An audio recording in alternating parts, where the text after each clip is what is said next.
Hello students, आज हम करेंगे 10th क्लास की साइंस का चैप्टर नंबर 3 जिसका ये पार्ट नंबर 2 है।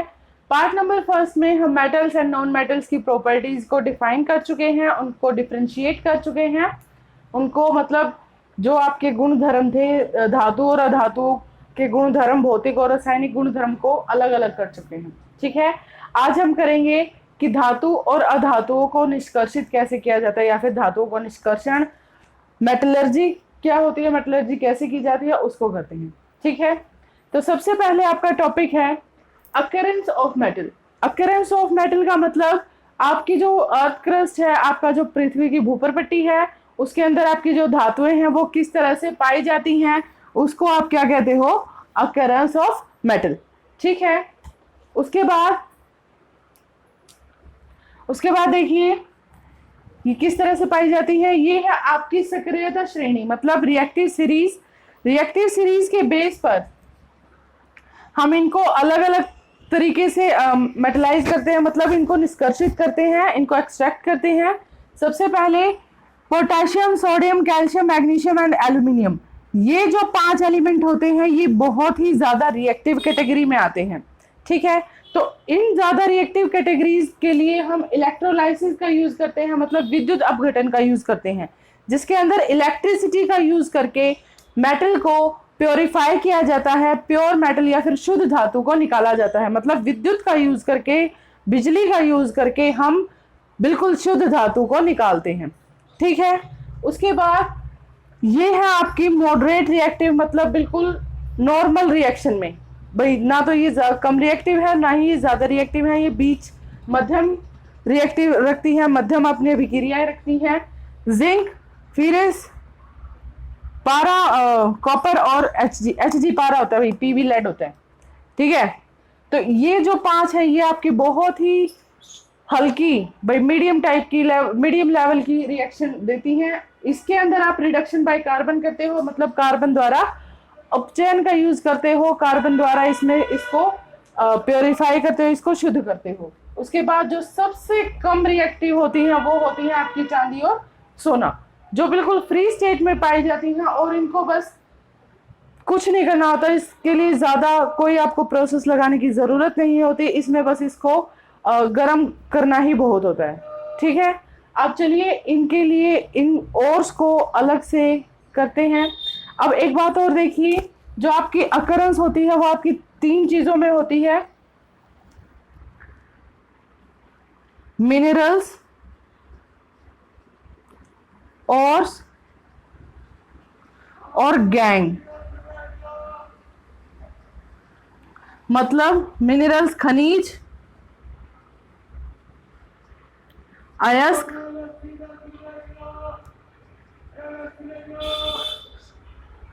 और गैंग।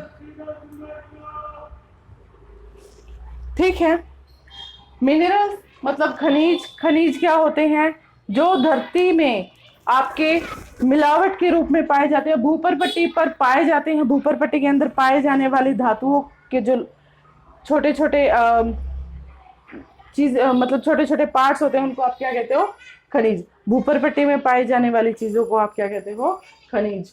और क्या होते हैं, जहां पर किसी भी धातु की परसेंटेज ज्यादा मिले, मतलब वो मिनरल्स जिसके अंदर किसी भी मेटल की परसेंटेज ज्यादा हो। मान लो कि एक जगह पे सोना है, वो काफी ज्यादा मात्रा में पाया गया है, तो वो जगह क्या हो जाएगी, उसका वो जो चीज है वो क्या हो जाएगी, गोल्ड का और हो जाएगी, गोल्ड का अयस्क हो जाएगी, सोने का अयस्क होगा।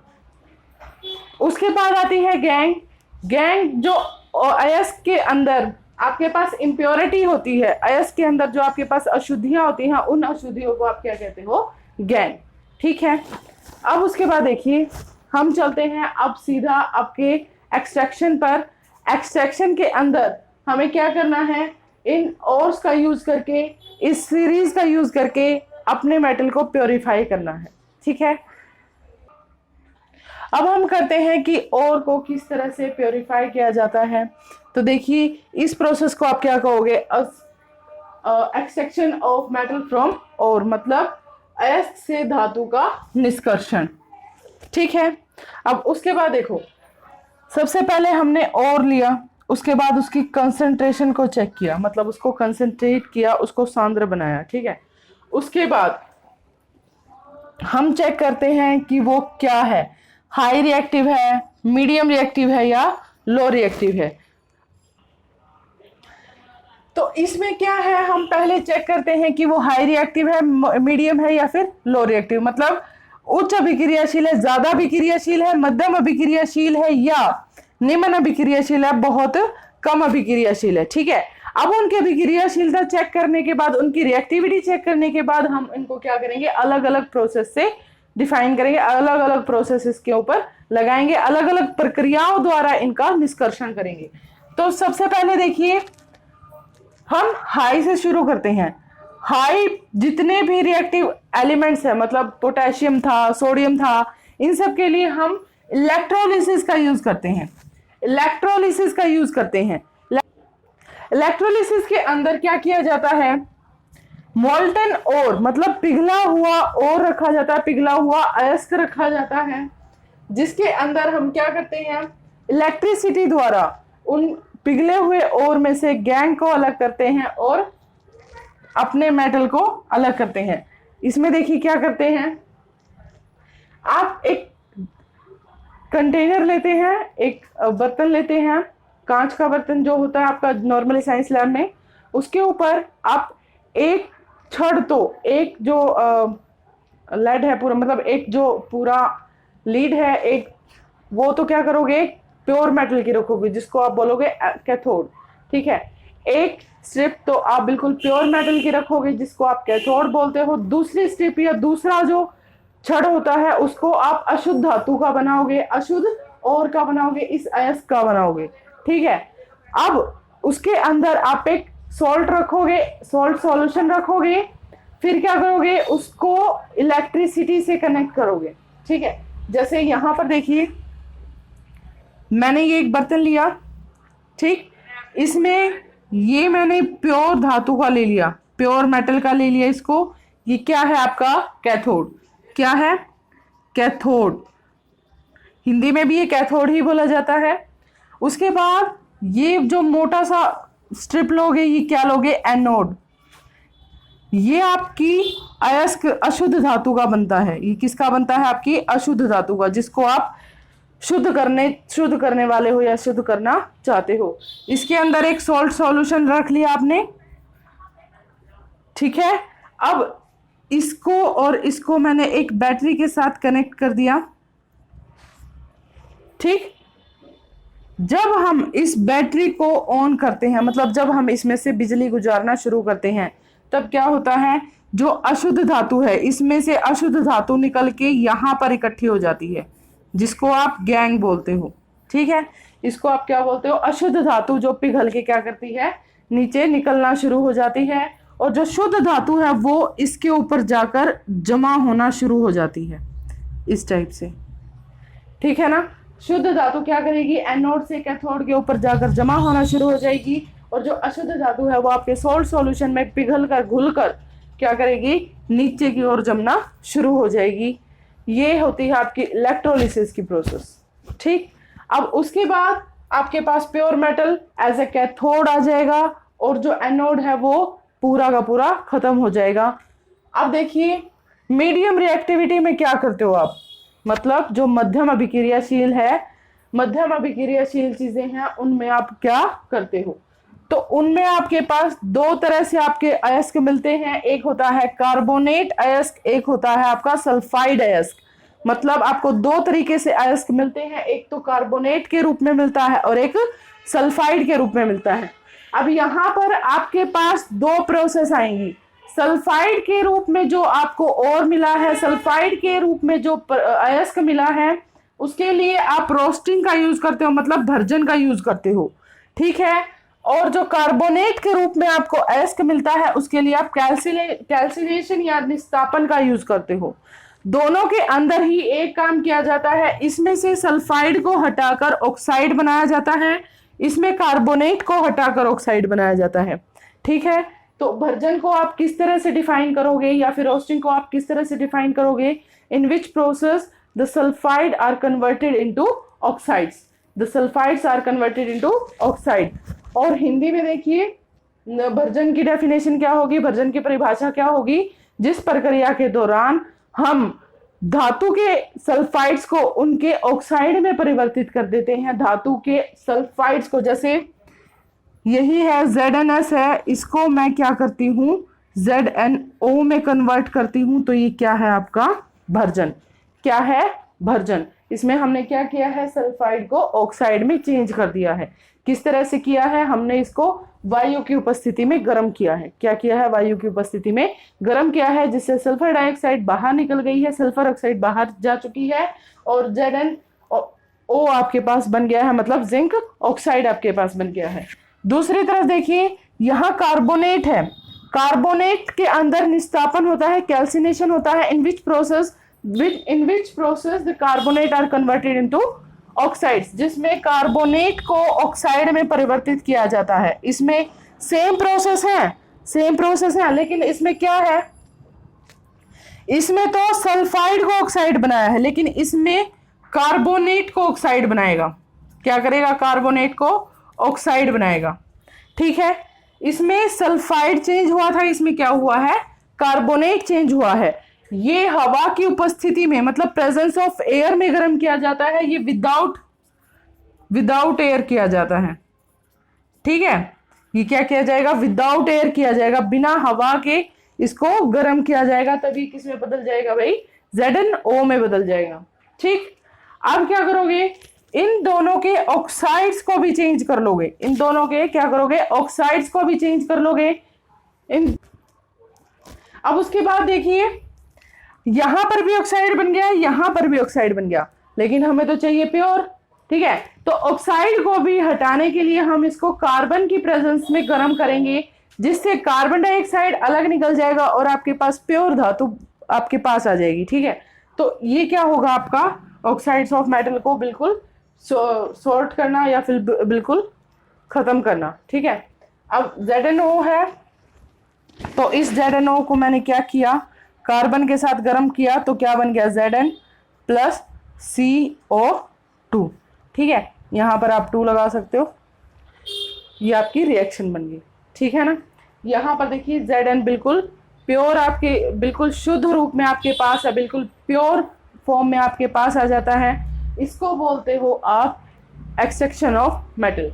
अब आता है बिल्कुल लो रिएक्शन में, लो रिएक्टिव ओनली सल्फाइड के रूप में होता है। अब सल्फाइड मैंने आपको बता ही दिया है, सल्फाइड के लिए आप रोस्टिंग प्रोसेस यूज करते हो, मतलब सल्फाइड के लिए आप भर्जन प्रक्रिया का इस्तेमाल करते हो। भर्जन प्रक्रिया में क्या किया जाता है, सल्फाइड को ऑक्साइड में बदला जाता है, वो भी कैसे, वायु की उपस्थिति में गर्म करने पर, in the presence of air, heat करने पर। ठीक है, समझ आ गया इतना। अब उसके बाद देखिए ये आपके प्रोसेस हैं, जो आपका धातु को यहाँ पर धातु ऑक्साइड के बनने पर जब हम उसको कार्बन के साथ गर्म करते हैं तो वो क्या कहलाती है, आपकी रिडक्शन ऑफ मेटल। ठीक है, क्या कहलाती है, रिडक्शन ऑफ मेटल, मतलब धातु में अपचयन। ठीक है ना, मतलब यहां पर आपके पास जिंक ऑक्साइड बना था, धातु का मेटल ऑक्साइड बना था, धातु ऑक्साइड बना था। उस धातु ऑक्साइड को हमने जब कार्बन की प्रेजेंस में गर्म किया, कार्बन के साथ गर्म किया, तो वो क्या बन गया, आपका धातु में अपचयन, रिडक्शन ऑफ मेटल। अब रिडक्शन ऑफ मेटल के बाद यहां पर मैंने जैसे बताया, आपको जिंक प्योर मिलता है और कार्बन डाइऑक्साइड अलग मिल जाता है, तो इनको हमने अलग अलग कर लिया, शोधन कर लिया, प्योरिफिकेशन फिनिश हो गया। ठीक, ये है आपकी पूरी मेटलर्जी की प्रोसेस। अगर इनमें कोई स्पेशल प्रोसेस आपको बोल के बताई जाती है, मतलब नाम लेके बताई जाती है, तो वो प्रोसेसेस अलग आती हैं। अदरवाइज 10th क्लास के पोर्शन में बस इतना ही है। आपके पास इसमें मेन क्वेश्चन है, एक तो विद्युत अपघटन क्या होता है, मतलब इलेक्ट्रोलिसिस प्रोसेस क्या होती है। इलेक्ट्रोलिसिस में आपको बता चुकी हूँ क्या होती है, एनोड और कैथोड वाली। ठीक है, और एक आपके पास क्वेश्चन आ जाता है, भर्जन क्या है, मतलब रोस्टिंग क्या है, एंड कैल्सिनेशन क्या है, मतलब निस्तापन क्या है, उन दोनों का डिफरेंस। ठीक है, तो सबसे मेन डिफरेंस तो क्या हो गया, रोस्टिंग के अंदर sulphide convert into oxides and in the presence of air, और जो कैल्सिनेशन है उसमें carbonates convert into oxide and in the absence of air. ठीक है, मतलब भर्जन है, भर्जन में क्या किया जाता है, सल्फाइड को ऑक्साइड बनाया जाता है लेकिन हवा की उपस्थिति में। और निस्तापन में क्या किया जाता है, सल्फाइड कार्बोनेट को ऑक्साइड बनाया जाता है, कार्बोनेट को ऑक्साइड बनाया जाता है लेकिन बिना हवा के। ठीक, ये है आपका इनका डिफरेंस। यहां तक हो जाता है आपका एक्सट्रैक्शन ऑफ मेटल मतलब धातुओं का निष्कर्षण। अब इसके बाद हम करेंगे, उसके बाद हम करते हैं धातु अधातुओं के साथ रिएक्ट कैसे करती हैं, how metal and non metals are react, मतलब एक दूसरे के साथ non metal and metal reaction कैसे करती हैं, आपको वो शो करवाना है। तो देखिए क्वेश्चन क्या है आपका, धातु अधातुओं के साथ रिएक्शन कैसे करती हैं, मतलब how metals and non metals are react, धातु अधातुओं के साथ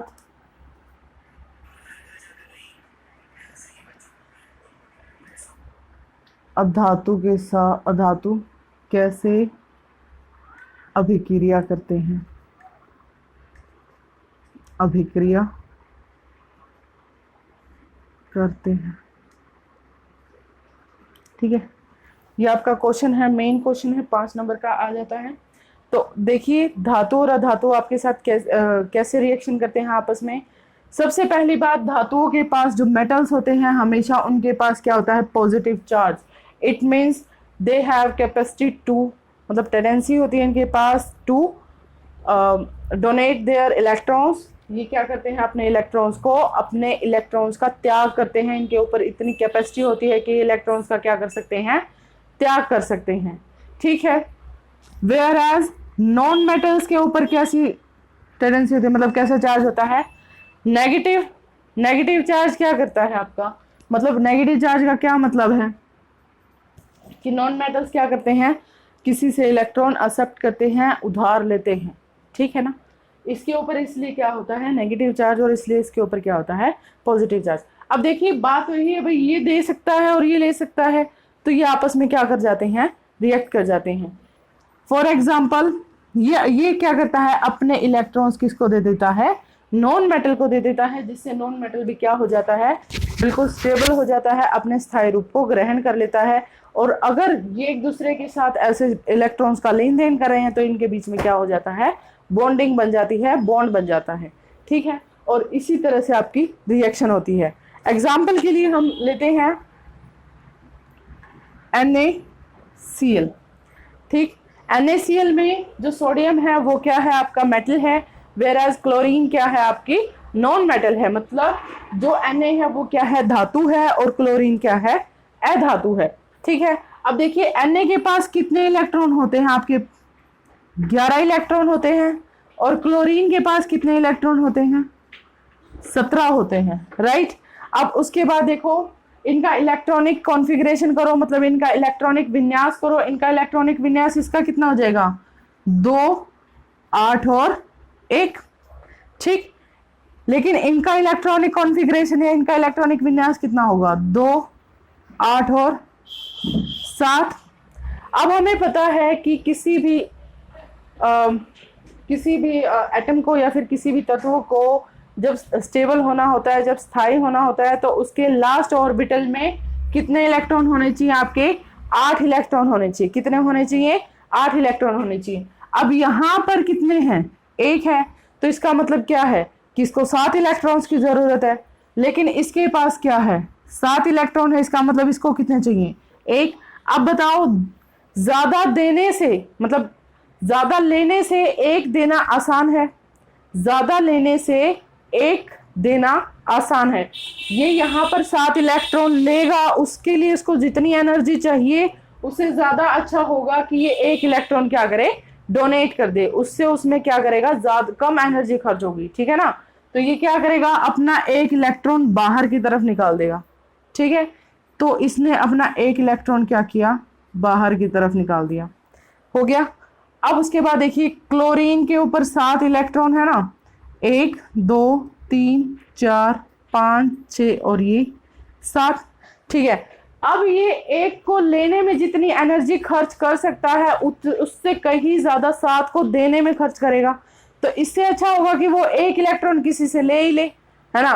तो ये एक इलेक्ट्रॉन क्या करेगा, NaCl को दे देगा, ठीक है। और यहां पर ये इलेक्ट्रॉन यहां आ जाएगा, तो क्लोरीन के पास कितने हो जाएंगे, 8 पूरे हो जाएंगे। क्लोरीन क्या करेगा, स्टेबल हो जाएगा।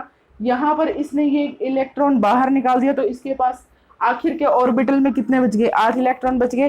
तो ये भी स्थायी हो गया, दोनों ने कम इलेक्ट्रॉन, दोनों की जो एनर्जी है वो भी स्टेबल हो गई, स्थायी हो गई। तो अब ये क्या बना लेंगे, NaCl। भाई आपस में लेन देन हुआ तो ये बॉन्ड तो बनेगा ही, ठीक है। तो ये बॉन्ड बन गया NaCl। अब Na के ऊपर कैसा चार्ज, पॉजिटिव, क्यों, क्योंकि उसने इलेक्ट्रॉन दिया है। वेराज क्लोरीन के ऊपर कैसा चार्ज, नेगेटिव, मतलब ऋणात्मक, मतलब घटा का निशान, क्यों, क्योंकि उसने इलेक्ट्रॉन को लिया है। और जो इस टाइप का कंपाउंड बनता है उसको आप क्या कहते हो, आयनिक कंपाउंड। क्या कहते हो, आयनिक कंपाउंड या फिर आयनिक यौगिक, ठीक है, समझ आया। इस तरह का जो आपके पास कंपाउंड बनता है उसको आप क्या कहते हो, आयनिक यौगिक। अब देखिए आयनिक यौगिक जो होते हैं उनके गुणधर्मों के बारे में, उनकी प्रॉपर्टीज के बारे में कुछ बात कर लेते हैं। आयनिक गुणधर्म, अब यहां पर देखो एक के ऊपर नेगेटिव चार्ज है, एक के ऊपर पॉजिटिव चार्ज है, और एक फॉर्मूला आपको पता है, opposite always attract, right, opposite always attract. तो यहां पर क्या होगा, फोर्स ऑफ अट्रैक्शन होगा, फोर्स ऑफ अट्रैक्शन होगा, मतलब आकर्षण बल, आकर्षण बल होगा, जिसकी वजह से इन दोनों के अंदर जो बॉन्डिंग होगी वो क्या होगी, काफी मजबूत होगी। इसी वजह से इसका जो बॉइलिंग पॉइंट है,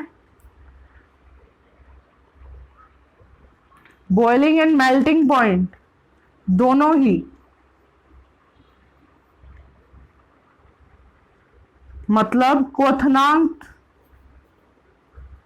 या गलनांक, दोनों ही क्या होंगे, ज्यादा होंगे,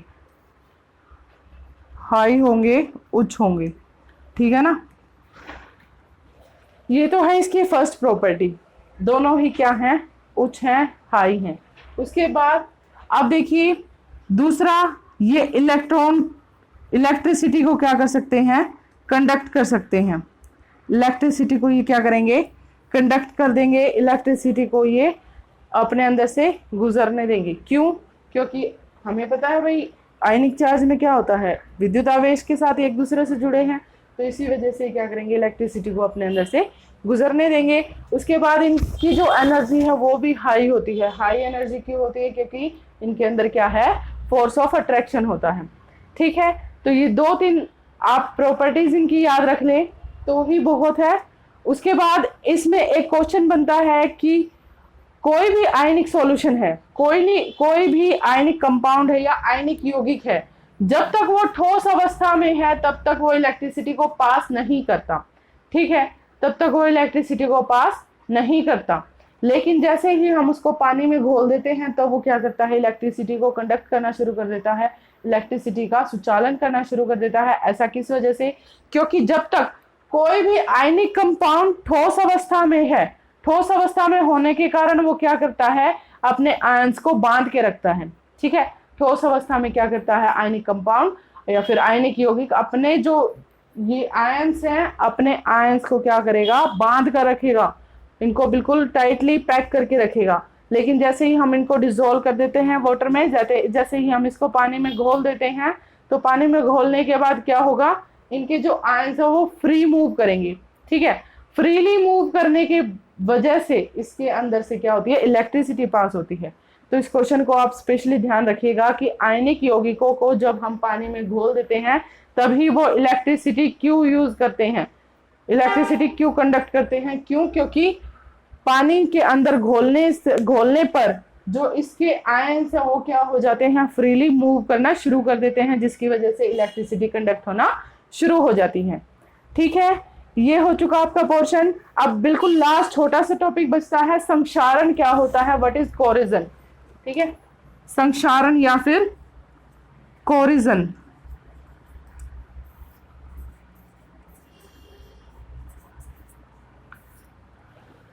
ये आपका फर्स्ट चैप्टर में भी आया है। संक्षारण क्या होता है?